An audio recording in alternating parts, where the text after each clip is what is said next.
गुलिस्तां हमारा, हम बुलबुले हैं इसकी ये गुलिस्तां हमारा। मजहब नहीं सिखाता आपस में बैर रखना, हिंदी है हम वतन हिंदुस्तान हमारा। कुछ बात है कि हस्ती मिटती नहीं हमारी, सदियों से रहा है दौरे दुश्मन ज़मां हमारा। इज्तिमा मेरे भाई, आपने मुझे इंटरव्यू के लिए मदऊ किया और आपने मेरे लिए बड़े सवाल अच्छे पूछे। मैं आपसे ये कहना चाहता हूँ कि हमारा मुल्क 1947 में आज़ाद हुआ था और जो लोग उस वक़्त से लेके इस वक़्त तक हुकूमत करते आए, ख़ास करके मैं रियासत जम्मू कश्मीर की बात ये करूँ कि रियासत जम्मू कश्मीर हिंदुस्तान का एक अंग है और ये हिंदुस्तान का अंग रहेगा। और यहाँ का, और ख़ास करके मैं अपने डिस्ट्रिक्ट पुंछ की बात करता हूँ। डिस्ट्रिक्ट पुंछ के ऐसे लोग हैं जिन्होंने 1947 में भी पाकिस्तान के साथ मुकाबला किया, 1965 में भी, 1971 में भी। और जब मिलिटेंसी का दौर हुआ तो यहाँ के लोग सब हिंदुस्तानी थे और सब लोगों ने हिंदुस्तान जिंदाबाद का नारा किया। आज ये जो लोग दफ़ा 370 की बात करते हैं कि इसको हम वापस लाएंगे, अगर ये लोग इतने लायक होते तो आज हमें ये दिन क्यों देखना पड़ता? 35A आज ये अगर इतने लायक होते तो ये दिन हमें क्यों देखना पड़ता? ये आप सिर्फ लोगों की आंखों में धूल फेंक रहे हैं और लोगों को सिर्फ खाली अपनी इक़्तिदार के लिए, कुर्सी के लिए सब कुछ कर रहे हैं। ये सब कुर्सी के पीछे सब कुछ कर रहे हैं। और मैं आपको ये बात कहूँ कि इंशाल्लाह आवाम जो है वो बड़ी समझदार है, वो बड़ी संजीदा है।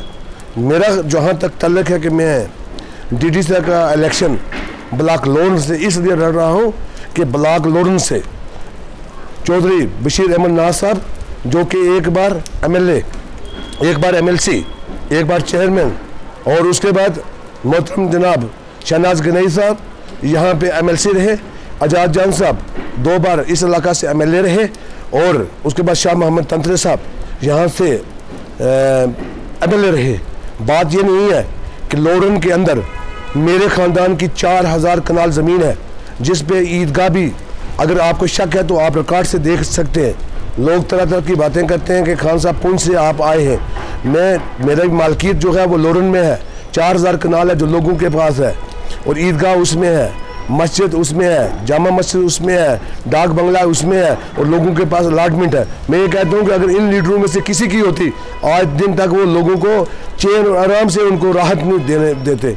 मैं ये कहूँ कि मेरा ये मंशूर है कि मैं अल्लाह के फजल करम से, अगर इन लोगों ने मुझे ताकत दी तो मैं लॉरेंस की 11 पंचायतें जो हैं जिनका मैं DDC इलेक्शन लड़ने जा रहा हूँ, उसमें मैं मारकोट, पलेरा से मारकोट, हाथी गाई, उसको इंशाल्लाह रोड से नवाजूंगा, और ख़ास करके बराछड़, बन बाला उसको, और जहाँ जहाँ पे डेवलपमेंट के काम है वहाँ पे मैं डेवलपमेंट करूँगा। एक बात बताऊँ कि भारतीय जनता पार्टी से मुझे कोई गिला शिकवा नहीं था, लेकिन जो रविंद्र रैना साहब ने बयान दिए हैं और उस बयानों को मैं सुनकर, और मैं आज आज़ाद उम्मीदवार की हैसियत से मैंने इलेक्शन लड़ना फैसला किया है। मैं ये कहूँगा कि कोई टिकट जो है उस पर कोई लोगों के वोट नहीं होते हैं। उनने कहा टिकट और पैसा, मैंने कहा ये कोई इंसान की वरासत नहीं है। जब मुझे इक़्तिदार में आ जाऊँगा, जब मुझे अल्लाह ताला ताकत देगा, पब्लिक ताकत देगी, उस वक्त भारतीय जनता पार्टी भी मेरे पाँव के नीचे होगी और नेशनल कॉन्फ्रेंस भी मेरे पाँव के नीचे होगी। हिंदुस्तान में एक बीमारी फैली जिसमें लॉकडाउन लग गए। मैंने कभी नहीं सोचा था कि मैं ब्लॉक लॉरेंस से इलेक्शन लड़ूंगा। आप ही मेरे साथ थे। मैंने ब्लॉक लॉरेंस में कम से कम 2000 लोगों को राशन दिया।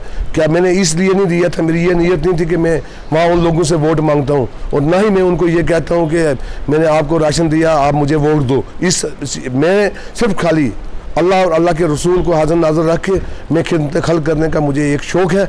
और मैं ये चाहता हूँ कि ये जो गरीब आवाम, इन मज़लूम आवाम को इन लोगों ने हर बार धोखा दिया, कभी गुपकार अलायंस, कभी नेशनल कॉन्फ्रेंस, कभी कांग्रेस, कभी BJP, कभी PDP करके इन लोगों ने इन लोगों को ख़त्म कर दिया। 70 साल में जहाँ जहाँ रोडें नहीं गई हैं, मेरा ईमान है और मैं ये चाहता हूँ कि अल्लाह ताला ने अगर मुझे मौका दिया, लोगों ने मेरा साथ दिया, तो मैं इंशाअल्लाह लॉरेंस की हर पंचायत को डेवलपमेंट करूँगा, बल्कि इस इलाके को भी, मंडी के इलाके को भी मैं डेवलपमेंट करूँगा, जहाँ से आज दिन तक MLA और MLC बनते रहे।